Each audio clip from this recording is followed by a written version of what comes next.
Hola amigos, ¿qué tal? Stuart here from Spain Speaks with a Spain news update and a new BBC documentary about the Melilla border crossing tragedy back in June when dozens of migrants lost their lives is questioning both the Spanish and Moroccan official version of events, but more about that in just a moment. Firstly, a big thanks to all of the people that left comments on the last video. Lots of comments, lots of debate happening there as usual.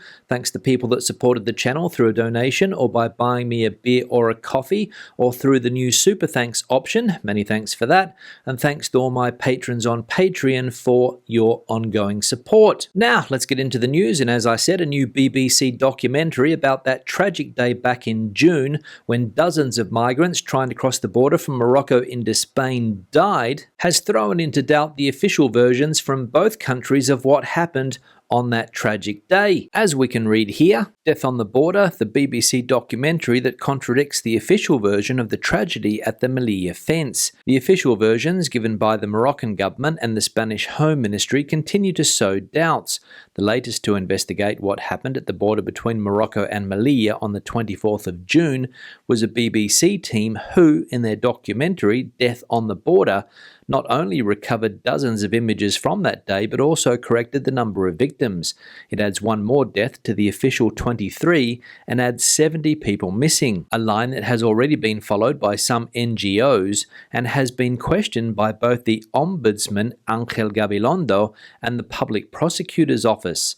The British public broadcaster has documented with these images that the Moroccan agents even dragged lifeless bodies that were in Spanish territory back to their borders and dismantle the official versions of both governments that described the attitude of the migrants as violent and defended that their agents had made a reasonable use of force. And here we can see the headline from the BBC news site, How Spain Looked On as Dozens Were Crushed to Death at its border. So, a new documentary from the BBC that basically calls the Spanish government and the Moroccan government liars for not telling the truth about what really happened on that tragic day back in June this year. 23 people died according to the Spanish government and the Moroccan government, but the BBC says that it was 24, and the British broadcaster also claiming that the force used that day was excessive, something that the Spanish Home Office denies. So who's telling the truth? The Spanish government and the Moroccan government, or the BBC? Now, former Spanish King Juan Carlos I is making headlines again today because his former lover Karina Larson has launched a podcast about her relationship with Juan Carlos I. He would call me 10 times a day, but he was having a 5-way relationship, she says. Karina Larson takes part in an 8-part podcast launched on Tuesday night in which she recounts in detail her almost toxic love affair with King Juan Carlos. The former mistress of the current Spanish king's father recounts in detail from the beginning of the affair to the final breakup in an extensive interview with journalists Tom Wright and Bradley Hope, who presented her work at a press conference in London on Tuesday. The podcast with Karina's version will be available on the main platforms from Monday the 7th of November. So former Spanish King Juan Carlos I's love affair with Karina Larson about to become public in a podcast. And it's amazing to see just how many skeletons this former Spanish king has in the closet. I can't remember a scandal coming to light during his time as King of Spain, but the scandals have been endless for the last decade or so since he abdicated. Now, if you've booked air tickets to travel here in Spain with Spanish operator Vueling, be careful as Airline Vueling suspends 54 flights as strike begins until February. The airline Vueling expects to operate around 90% of flights during the first day of the strike. Of the 520 flights planned, a total of 466 will be operated normally. The strike has been called for all Fridays, Sundays and Mondays between the 1st of November and the 31st of January 2023, as well as public holidays on the 24th and 31st of December and the 5th of January. All customers affected by these cancellations have been notified in advance, and alternatives have been made available to them in order to minimize the impact on their journeys. The company assures that those affected have been given the option of taking another flight, an alternative means of transport, or a refund of their ticket. So there we go, low-cost operator Vueling starting strikes that will last up until the 31st of January. And what a difficult year it has been for air travel in this country. First there were strikes with Ryanair, then there were strikes with EasyJet, and now strikes with Vueling. What is going on in this sector? Now, if you're living here in Spain or own property here in Spain, your house or apartment might not be as safe as you think. Because as we can see from this article, floods, fires, heat waves, gale force winds, millions of people in Spain live in disaster-prone areas. The water was chasing us. Isabel Morales points to the mark the water left on her walls and has to stand on tiptoe to reach it. 2.40 meters. That urban tsunami had ripped the door off and was beginning to flood the house with the hidden ferocity of the water. My son and I were up to our chests and we swam up the stairs to the top floor and called for help from the balcony. We could hear people outside calling for help. We could hear banging on all sides, and we could see the water coming up the stairs. The water was chasing us. In Spain, millions of people live in places susceptible to natural disasters. It's not easy to calculate how many in total, but different documents from public bodies and private entities put numbers to some hazards. For example, more than 2.7 million people live in flood zones of greatest risk, according to a report from the Ministry for Ecological Transition and the Demographic Challenge, a figure that is extended to 5 million by the Spanish Association of Geologists, because the ministerial calculation does not include the internal basins of Catalonia, the Galician coast, the southern Andalusian basins, or the archipelagos. So, bad news there for a lot of property owners here in Spain, no doubt, as millions of people in this country live in disaster-prone areas, with risk of flood, fires, heat waves, and gale force winds. And as we've seen quite often in recent times here in Spain, many high streets in small towns and villages turn into rivers. Now let's have a look at some of the comments from previous videos. One here from Simon: I watch RTVE via the app.